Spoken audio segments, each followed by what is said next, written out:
Today I'm going to talk to you about something mask related, but it has nothing to do with making masks.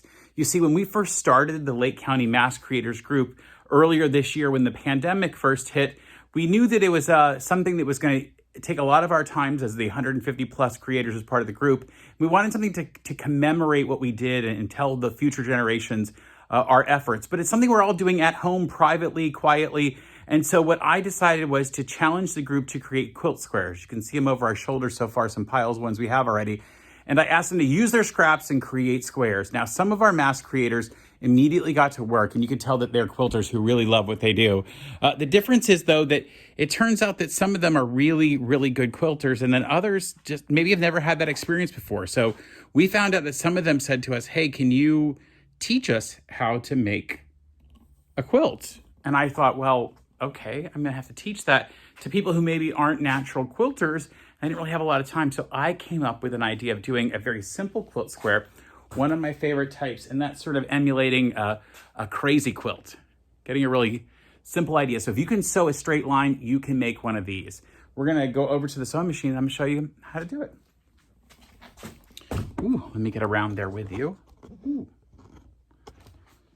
Now I am crazy busy most of the time, so I don't want to have to edit a bunch of videos together. So I'm gonna do it all in the camera right here while I talk to you.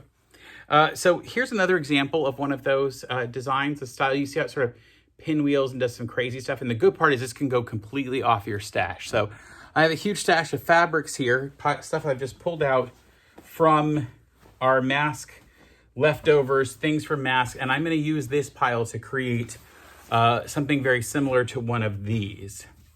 Very similar idea. And so if we look at the back of it, maybe that'll help us get an idea of what this could look like if you were making this. You'll notice that the back is definitely starts in the middle and goes off of here, and the other side sort of looks kind of similar. Actually, I don't know, the back might be actually more interesting than the front in some ways. And you'll definitely notice as it goes out, they're not the same pattern at all because I'm not actually cutting pieces in pattern. So what I'm first gonna do is, I'm gonna look at what tools I'm gonna need. I'm definitely gonna need a sewing machine. I'm using a Janome 1600 P. P stands for professional. It's sort of a semi-industrial machine. And in fact, I'll show you what that looks like. Mine looks like this. They also make it, Singer makes a version of that as well. And they're all the same machine. They've been cloned from each other. They're made in the same factory. They've got an entirely metal, construction inside. And one day I'll do a video that shows you all the ins and outs and intricacies of that machine. But for now, that's what we're gonna use. We need that. We also need some type of a straight edge, right? And we're gonna need something to cut with. Now you can use a pair of scissors if you want. These are the cutters that belong to one of my employees, Lori. And so I'm gonna borrow Lori's cutter and use it. And what else are we gonna do?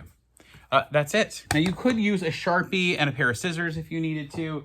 If you didn't have a cutter and a self-healing mat, you could just use draw with a marker and then a pair of scissors. You'll just have to extrapolate from that. So we're gonna start by finding what fabric I wanna put in the center.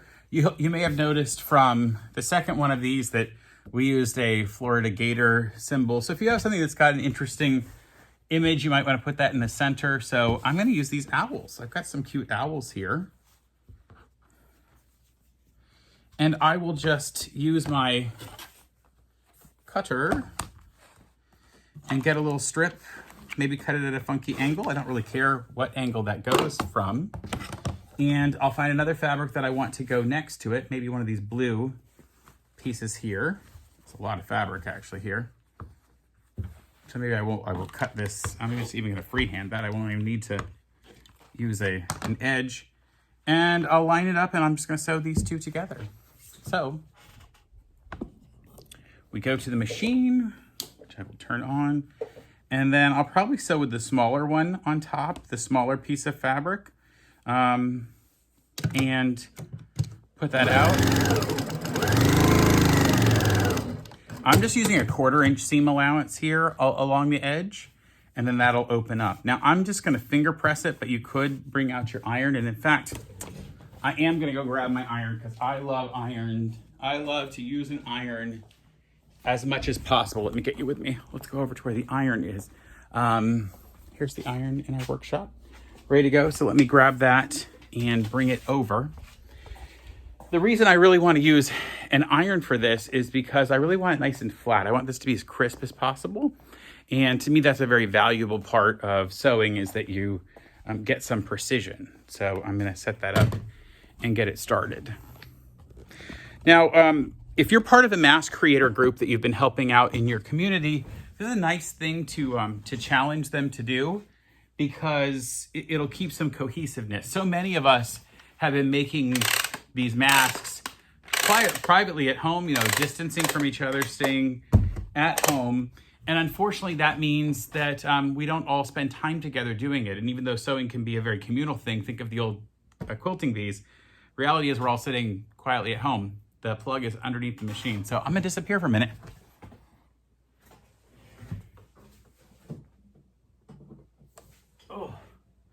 Oh, and it's lighting up. Good, it is coming together. And I'll just grab something I can quilt or iron on. I don't know. All right. We are actually ready to now get moving a little better than I was before. All right, so we have our stack of fabrics, because we're gonna start adding these on relatively quickly. Bam, bam, bam, and you're gonna see how that goes together. And in fact, I'll probably leave you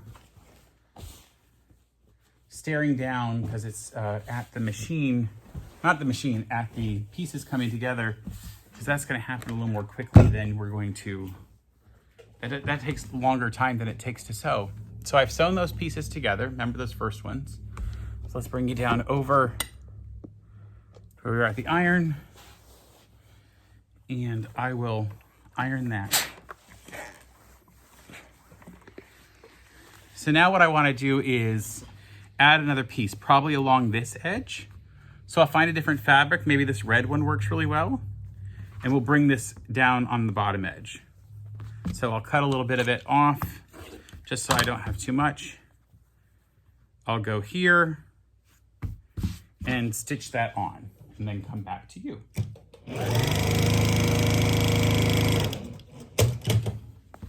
Now it's been stitched on.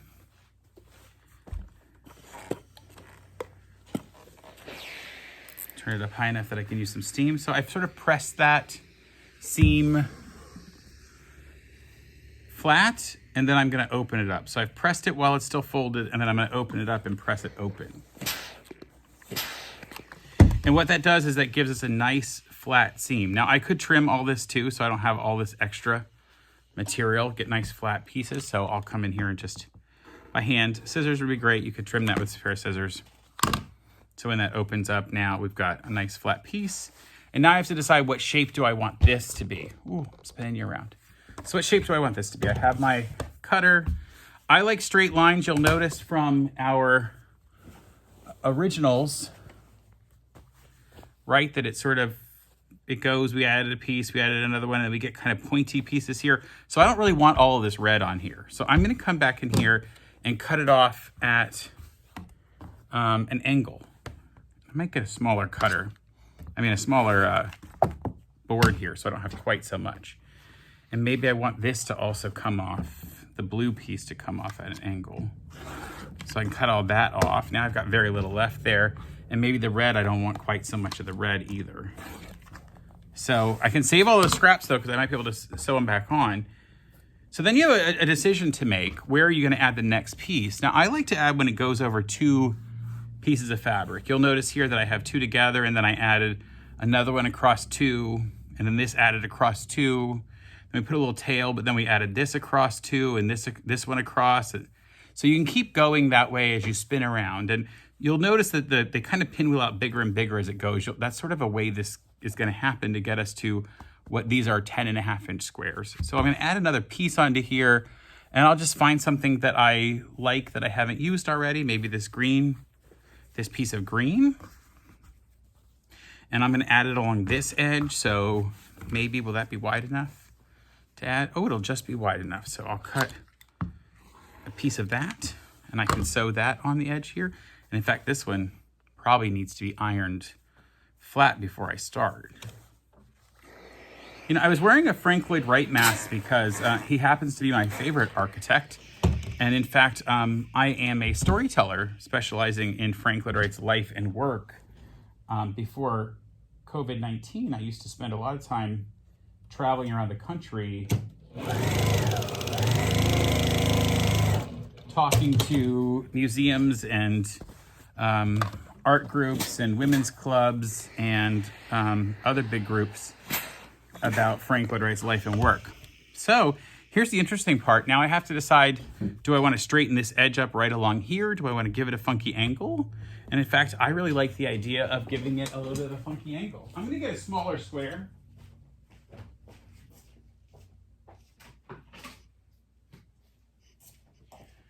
I'm going to get a smaller square because I think it'll be easier.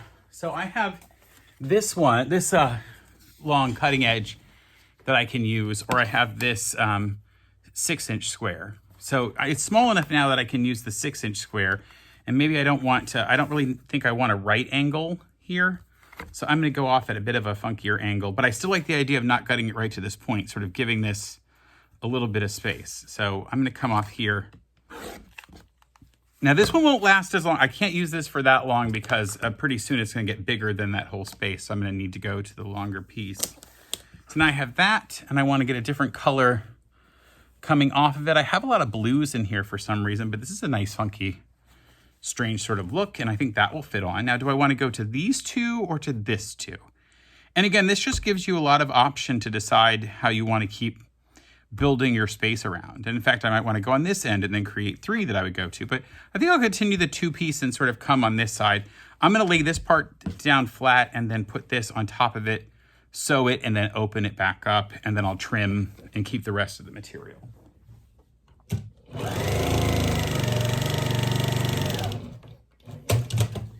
I've had a lot of questions on my YouTube videos about where we got some of the products we use for masks. I really do, as much as I hate going to major gigantic online stores because I'd like to support mom and pops, some of the stuff that we were using runs out in the small stores. So elastic and stuff is just gone. It's not available. So in fact, we did do a lot of shopping for that at Amazon and elsewhere. And so that's something you have to think about when you're deciding to make things, where are you going to get the product? We did get the toggles for our masks at through Amazon. And I will try to find a link for that and put it in the comments on that other video. So if you watch the other video, you can see that. Now you can see I'm slowly building. So here's the original, and now I'm slowly building all the pieces. And I mean, we haven't been that far into the video yet. I hope you don't get too bored, but I will say I kind of like watching a video where somebody goes start to finish and creates everything, so I can actually see how they would do it. And you can see how fast this actually is. The good part is I'm not doing any math, okay? There's no math. The only math is going to be at the end, making sure that I have at least a 10.5-inch square because I want a finished 10-inch piece when it's sewn into the quilt. That's the only math. You need to leave a 1/2 inch so you have a 1/4 inch around the entire thing for your seam allowance. Only math. Everything else is about your own artistic vision. And this is going to show out to be whatever it is that you can create. And you'll notice I'm kind of randomly gathering fabric. I'm not trying to be specific. You don't have to be artistic here. Just pick up pieces of fabric and sew them on, and you can follow a couple simple rules. So since we're doing the simple rules, I'm going to say you always put it with at least 2 fabrics. And here, and you have to have a straight line. So I need to make a straight line here or a straight line there. And I need to put a fabric that isn't the same as all the others. So this is nice and different from the others. So I'm going to use this particular one. And you just got to make sure it's going to fit far enough. So this probably would fit far enough here, or I could do it on this edge. Wouldn't be a problem. But I do want to get rid of this with the writing. I'm not a big fan of that writing down there. So I think what I'll do instead is I'll go ahead and trim this on this end in some way. Maybe trim that off at an angle there. That will give us, and maybe straighten this out too, because I might decide to come down here and stitch on, because that is still 2. So I have a choice here or there. I think I'll add it here because this has red in it. I don't really want to clash with that red over there. So I'll take it to the machine just like this. Let me show you what that looks like. If we go over to the machine, I'm going to lay it down onto the machine and line up along that straight edge. I'm using a 1/4 inch seam, which is the width of my presser foot. And I'm just gonna make sure that I go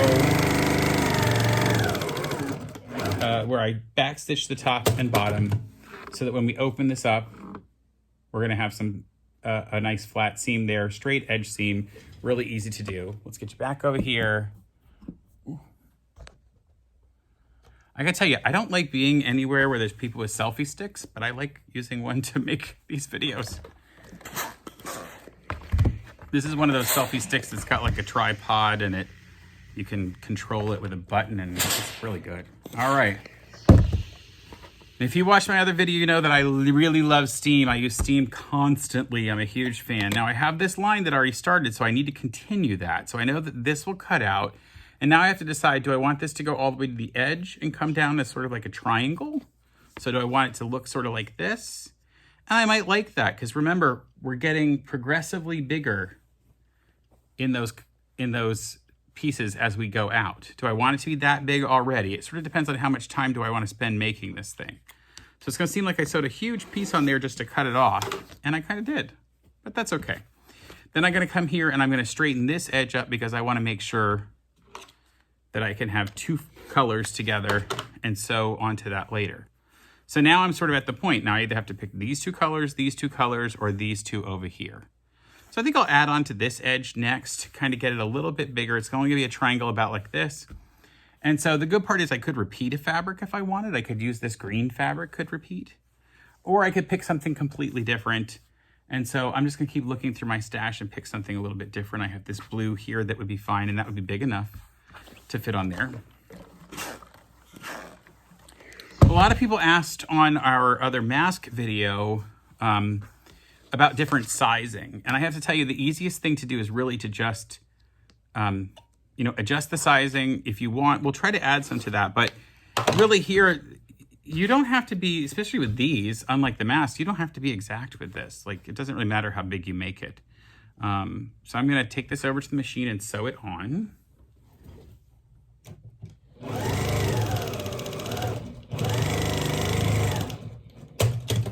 I like to sew from the side that has the seams already, because then I can make sure they all get laid flat.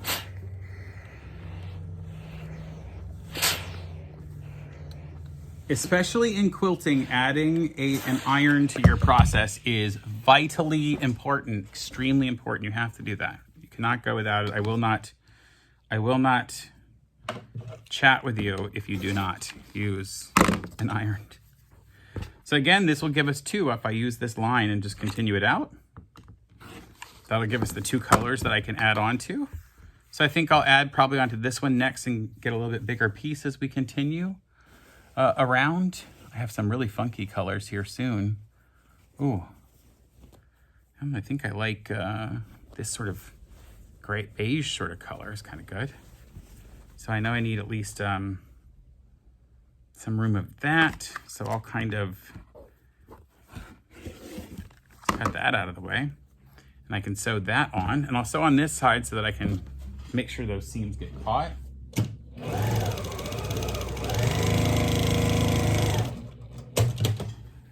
You could certainly, if you had more patience than I do, you could hand stitch this. I just think it would take forever. I'm thinking more like, this is a great one if you just don't know how to sew, how to quilt, and you're thinking, well, I want something that feels significantly random and feels like, people will think I really made a lot of great artistic choices when all I did was grab different fabrics and play around. Now here's a great part. You have a question. Do I want to make this quite a large thing, sort of start squaring it off? Do I want to bring it as an angle? I'm going to give this quite a large amount. I kind of like how much there is of it there. So I make it a little obtuse. I also didn't want to add it to become a third fabric across there, because now I want to add some on here. And before we get too big, this is when I'll bring in some of my fabric that's like solid colors. because I don't want to have gigantic swaths of solid color. So this now, wide enough, I'm going to get plenty of space to do this one. And again, it's just back and forth to the machine.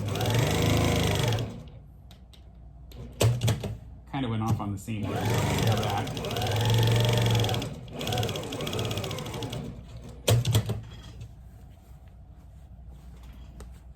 And here's something really important to think about.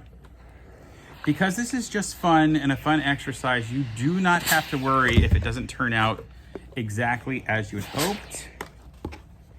You know, no one knows what this is supposed to look like. You will not find this pattern in any book that's going to talk to you about quilting. So who cares? Do your thing, you know? See, so I cut that off kind of funky, and I'm going to give myself a line at the bottom here. And we're gonna keep building that way. Maybe this light blue is next. And then you can start, if you did this, if you did this for 10 different squares or 15 different squares and used the same fabrics but just mixed them up as you did it, you would actually create a really cool looking quilt that people would think was on purpose, and it was really just accidental because you picked a different fabric each time to become the center. I mean, wouldn't that just be really cool that you could create something so unusual? We're back over to the sewing machine, and I'm again laying it on top.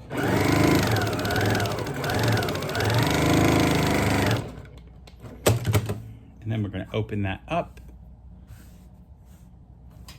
So one of our mask creators wanted to highlight the fact that she works with aquariums, and so she was creating one of these that looked like a wave, which is really cool. And it really would lend itself to that. Now you could decide you don't want like triangles this way. I'm doing it with triangles. You could do it more with more rectangular shapes or rhombus type shapes. So I could in fact take this and sort of cut it more of a four-sided type of piece if I wanted to. I don't really want to on this one because I feel like it's going to be just too big of a piece that I've added all these smaller ones. So I'm going to come off at an angle from this one again. So there's already two here. So this one I don't necessarily need to continue it, but there's only really, there is two there, but there's one here, and I think I want to come out from this and go up. So I will continue that line, and I'm just lining it up on the edge of the other material and then going past it. And then I'll decide how I want to finish the other edge, and maybe I want it to come as a funky triangle this way. Now, this is starting to get, you'll notice, ooh, move you around a little bit. You'll notice how big this is starting to get compared to the actual, I mean, we're building in quite a lot of space now. Ooh, let me show it here. Quite a lot of that. So I don't have a long way to go, actually. And in fact, this one, when I made it, had a lot more coming out, and I trimmed it to this space. So let me go back to keep adding pieces here. What do I want to add next? Well, I kind of like this brown color that I have as a scrap. So I'm going to cut a piece of this off, get that out of the way, and we'll add that. And I think I'll add that one to this side right here, along this edge.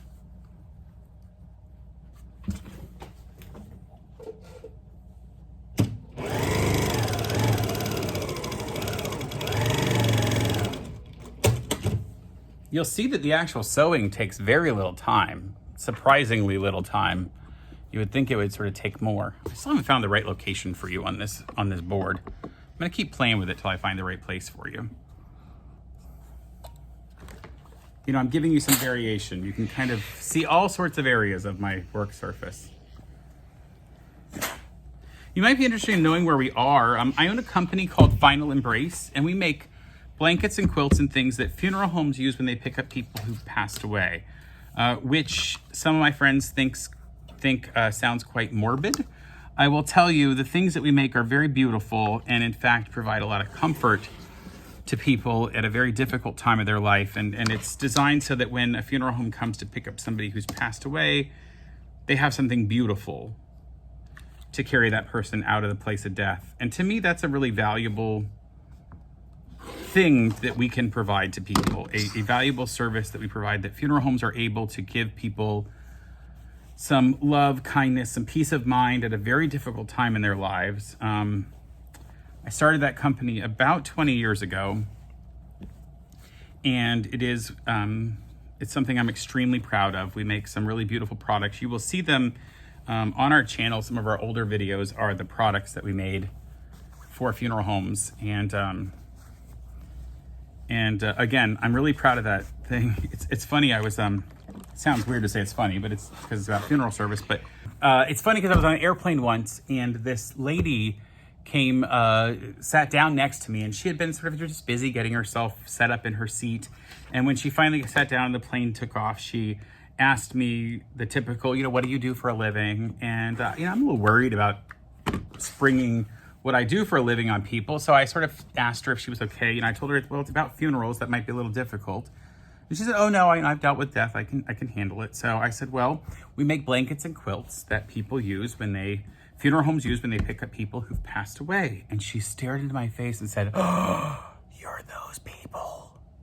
Now, I was a little weirded out because I had about 3 more hours on this flight, and I was a little worried about what kind of lady I was with, but this is what she said to me. She said, Tim, you have no way of knowing this, but my mother's body was being donated to science, and I was at the nursing home knowing that the last time I was going to see my mother was as I waited for the funeral home to come and they would wheel her out of the nursing home. And we had just buried my dad a couple of years before, so I knew the process of the nursing home was that they would go into the room and do all of their preparations and then come out down the hallway, turn the corner right past me and the hospice nurse, and go out the front door to the funeral home.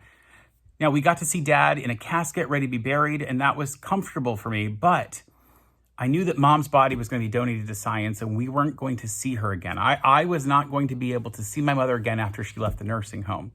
And so the last picture was going to be like the last picture of the nursing home with my dad, and that was in a black zippered body bag. And so I was preparing myself for this moment when my mother's body would come around the corner in a zippered body bag, a black body bag, and I would be stuck with that final image of my mom leaving. So I braced myself. I was ready for it. I was going to be there for her. I needed to see her off one last time. And I heard the steps of the funeral director's dress shoes as they came walking down the hallway wheeling that cart. And when they turned the corner, I looked up, waiting to see this black zipper body bag, but it's not what was there. What I saw was this beautiful green and white quilt. You see, somehow in the middle, the funeral home, between my dad's death and my mom's death, the funeral home had contacted your company and bought one of your beautiful quilts. And what you couldn't have known, what the funeral director couldn't have known, what that hospice nurse could not have known, is that this moment of seeing my mother for the last time, I saw her under a quilt, and she had been a quilter from the age of 10 till the age of 78. So to see my mother leaving my life under a gorgeous, beautiful quilt that she could have made herself was so touching to me that I said to the funeral director, where did you get that quilt? Who made that? How did you figure out how to do this and touch my life so much? And they couldn't remember who bought it for them. And I always thought, one day I'm going to find out whose idea that was and tell them what a great job it was. And now here, not even 2 years after her death, I'm sitting next to you on an airplane and I get to tell you, thank you. That was so important to me and my family. Well, you can imagine what that did to me as the person who decided to make those products for families. And it was one of those moments that comes full circle when you get, very seldom in your life do you get a chance to see how much your efforts have affected someone's life. And it was really important to me. So I'm so excited that I got to share that with her. Oh, it was a really wonderful flight, and she told me some great stuff afterwards. But anyway, that's what we do, and we're here in the workshop for that. I'm going to get back on track because I've completely forgotten where we were. I've added another piece to this, and you'll see on the design here, I've got a cute red piece that I've added onto the edge of it. Now it's getting pretty wide. You'll see it's already wider than our actual quilt. So I'm going to add some more to this side, to the other sides. I'm going to crank those through, and then we'll get to see what it looks like as we go along. All right, stay tuned as we go. I think I need to add some green. I don't really have any green in here, so I'm gonna add some green fabric. I have some really cool green fabric here that I can add on. And of course, as we get out to the outside, this is where we want to use our bigger pieces of fabric. Because as I said, you know, you notice that it kind of swirls and gets bigger as it goes around. Oh, got to get a straight edge. And this one I'm going to kind of, this is interesting to see. I'm going to kind of cheat away from this section here because I really need more on this edge. I need to expand out from here, not really that direction anymore. So I'm going to definitely add more towards that end. So I'll get down here and stitch that on.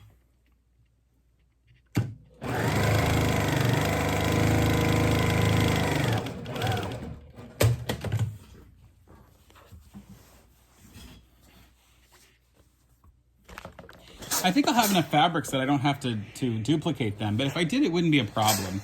Like I said, the fun thing would be to duplicate it in other quilt squares.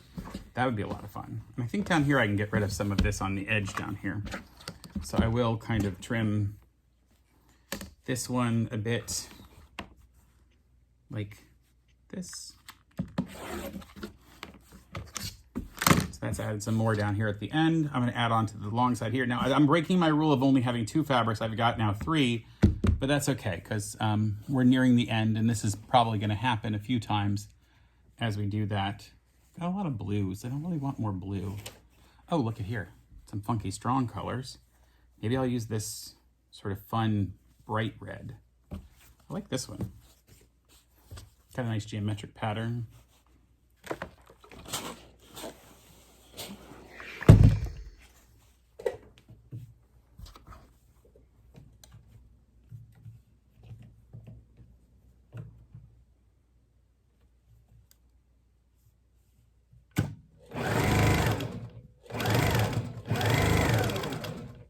Now, if I wasn't talking, I could do one of these in about 10 to 15 minutes at the most because it really doesn't require a lot of, thinking really. Just a couple of rules, follow the couple of rules, use lots of steam, right? Iron, keep it flat. Okay, so I know I'm getting close to the right width that I need here. For this, I just have to find the original. This is kind of how my life goes. I lose things as we go along. Okay, I know this is the center sort of, or sort of in here, and I want to center that. So I've got enough really on these parts and that red one, so I can angle that off in this area. And now I need to add a bunch at the top here. So I'll sort of cut that off. Cut it off at the bottom. I know I'm gonna cut a lot of this off later. That's gone. Okay, I just need to build the top portion, right? And what I may do that, to get there, I might trim this a little bit so that I can add a piece on this edge and then add a piece across the top. I might cut this at a funky angle to add a piece along there. So I'm gonna add those real quick. Let's add some green. I'm gonna add this green sort of to balance the green on the other side.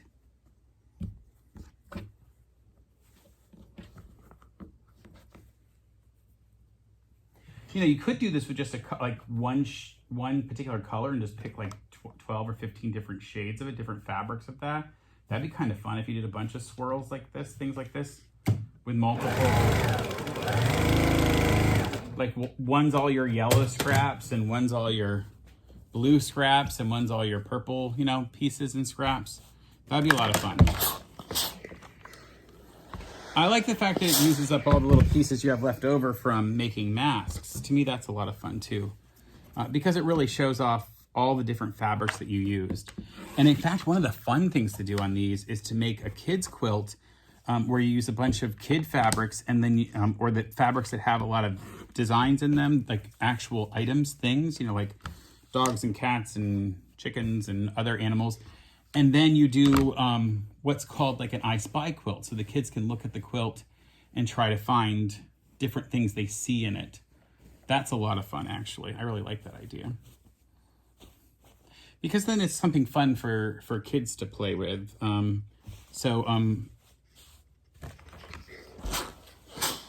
know some people that make those for kids that are in cancer wards and are there in the hospital for cancer treatment. and they will do that kind of design, because then, you know, kids stuck in a bed getting cancer treatment, and you can play the game with them, I Spy with them.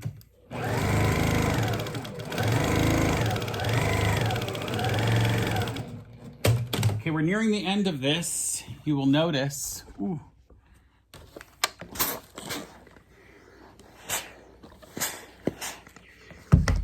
I have a couple blues together there that may not be perfect, but you know, again, it's whatever it is, right? You know, it's the design becomes what the design becomes. You sort of play with it and create out of the chaos. Ooh, got a little fabric stuck. I have made a video about the proper way to use a rotary cutter. If you haven't used a rotary cutter, I really strongly suggest you watch it. I like to do a little bit of safety protocols for people, and that one's super important to do because you really should know the proper way to use a rotary cutter. Too many people don't, and they end up hurting themselves. So please, stay safe. All right, I'm just looking for one more unusual fabric that I haven't used already. It's probably this cool, are these flowers? I guess they're flowers. Who knows? And then I'm almost done because I'm getting really close to the end of it. Plus, who wants to watch a 3-hour video on YouTube about making one quilt square, right? Am I right?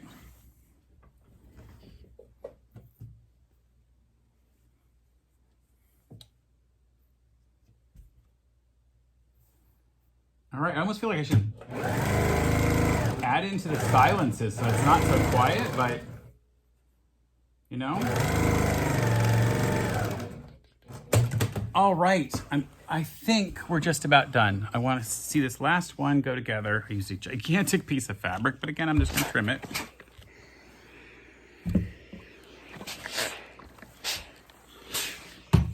And again, here I want to look and see, am I going to get a full square out of that? And look, I mean, I really am. I've got, let's take that out of the way so you don't have to see it.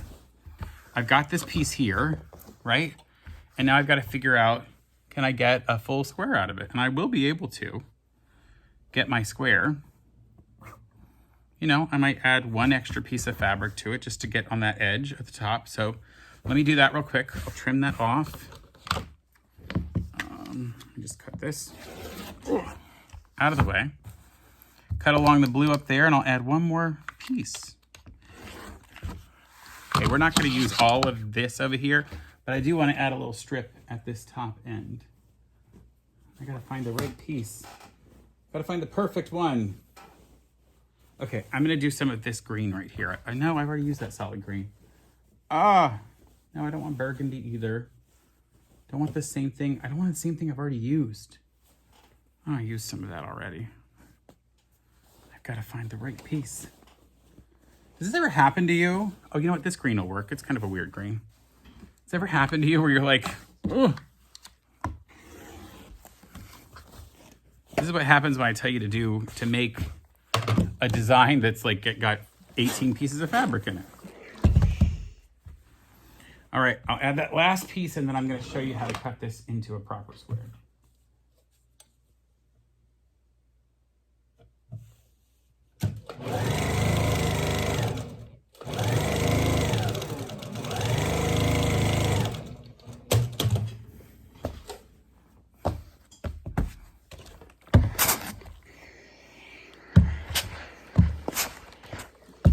Ooh. Let me go get my square. I've got a 12.5-inch square, or I might have a 10.5-inch one here. Nope, that's only 10. No, I do have a 10.5-inch square. Holy cow, how good is that? I have this awesome 10.5-inch square. So I'm gonna put it, and I can see through it, which is even better. Look, I can look through the center of it. So now I can decide sort of what I want this to look like. So by spinning it around and seeing where it will fit, I can see where all of those things will go. And maybe I don't want any of them to be, like I don't really want to go here where it would be exactly straight along that top edge. So I really do want to give it a funky angle. And maybe I want to get this as close to the center as possible if you're doing them to where you want to keep them somewhat centered. Like this one is off-centered, you'll notice. When I made this one, I sort of, you know, I put that sort of in the middle and figured out where it would go. This one obviously was off-centered a little bit. So I have a lot of choice here. So I will play with it. Let me I gotta fit the right thing so none of these is exactly straight on a line. And I kind of like this design. Kind of, the cross line goes right through the middle of those owls. So I will cut around it. Now if you don't have that, you could make yourself a 10.5 inch rectangle. Like, here's what I would do. I would get a piece of cardboard bigger than 10.5 inches.